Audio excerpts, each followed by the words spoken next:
La audiocrónica del día. Una versión sonora de las crónicas literarias leídas en la obra Virus, Historias de la pandemia en el norte del Perú. Una selección de Omar Aliaga Loje. Hoy presentamos la crónica La insondable batalla del pequeño guerrero, de Carlos Conde. Carlos Conde Piminchumo nació en el distrito de Pueblo Nuevo, en la provincia de Chepén, La Libertad. Incursionó en el mundo de las comunicaciones a través de la radio como locutor y periodista empírico. En los últimos años se dedica exclusivamente al periodismo televisivo y escribe artículos de opinión en el diario La Industria. Y ahora, escuchemos la crónica que escribió en esta obra literaria. Le quieren amputar un brazo a mi hijo. No puede ser, señorita. La desgarradora voz que se escuchaba en la radio llamó nuestra atención.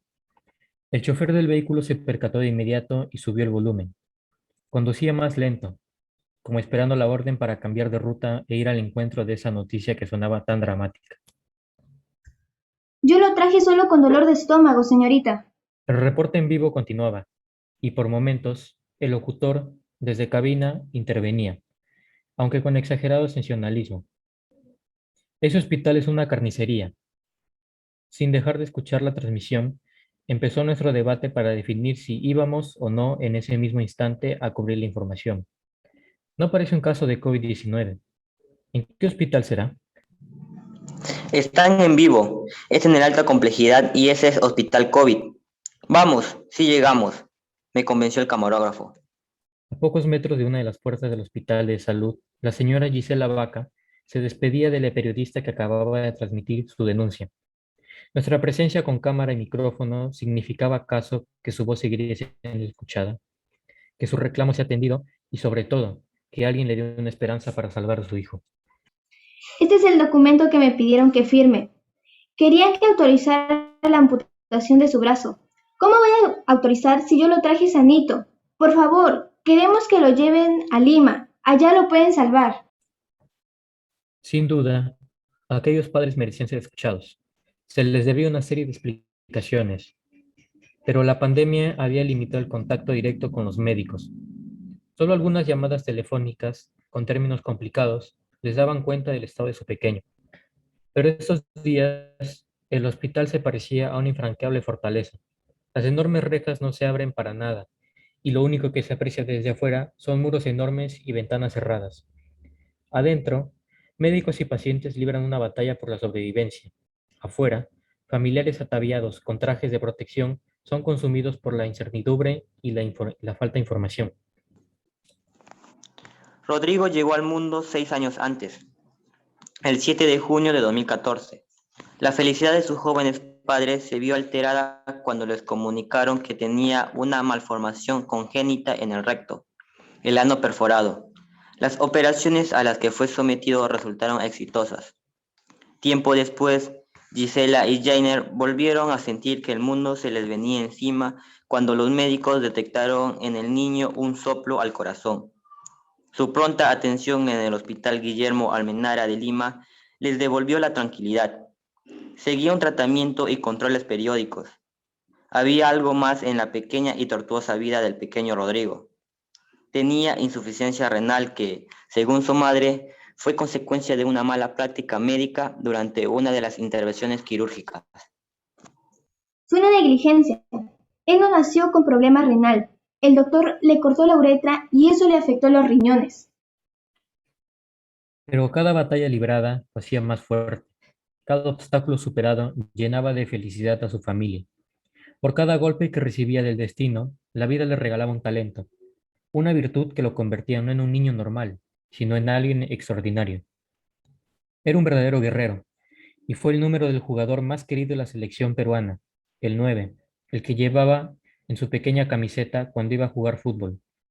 Su talento fue advertido por sus padres y ratificado por los profesores de la Academia Atlético El Bosque.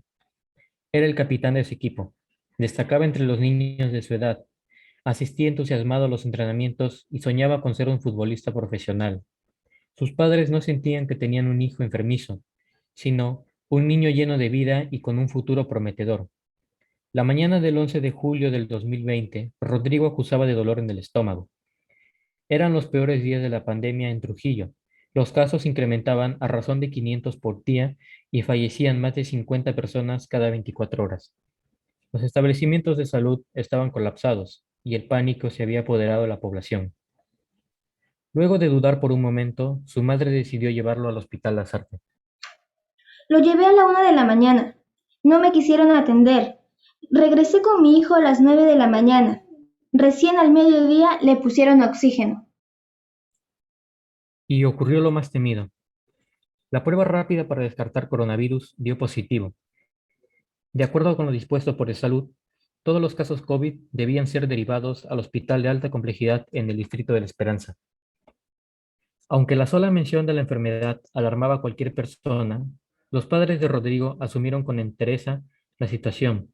Desde su llegada a este mundo había vencido cuanta adversidad se le había presentado, y por eso, esta parecía una prueba más de la que saldría airoso. Era cuestión de tiempo. Sin embargo, el sufrimiento se inició con el aislamiento. Los pacientes COVID-19 no pueden tener visitas. Sus familiares apenas reciben mensajes cortos como "se encuentra estable, está evolucionando" o "consigue este medicamento". Algo de alivio sintieron Gisela y Heiner cuando les comunicaron que la prueba molecular había descartado que su hijo tuviera coronavirus. Sin embargo, los protocolos indicaban que debía quedarse en ese nosocomio y ser tratado como un caso probable. Además, era un paciente vulnerable. 3 semanas después, su madre logró ingresar. En una cama del quinto piso, Rodrigo mostraba una gran mejoría. Se puede corroborar con las fotos que le tomó. Se aprecia al pequeño con buen semblante, sentado en una silla y llevándose a la boca unos alimentos, aunque la otra mano está conectada a una vía tópica por la que le administraban medicamentos. Yo lo vi mejor y me lo quise llevar. Los médicos no me permitieron porque supuestamente seguía con sus problemas renal. A partir del viernes 14 de agosto, los padres empezaron a recibir una avalancha de malas noticias. La salud de Rodrigo se había complicado. Gisela logró entrar nuevamente y notó hematomas en los brazos de su hijo. Además, todo su cuerpo estaba hinchado. La versión oficial indicó que el menor hizo un paro cardíaco. Tras la reanimación, le aplicaron medicamentos que habrían hecho mella en su organismo. La madre sostuvo que algunos médicos admitieron errores en los procedimientos. Aquella mañana del 17 de agosto, los pronósticos no eran favorables. Los doctores pidieron autorización para amputar un brazo en el que no había circulación de sangre. Los padres denunciaban negligencia.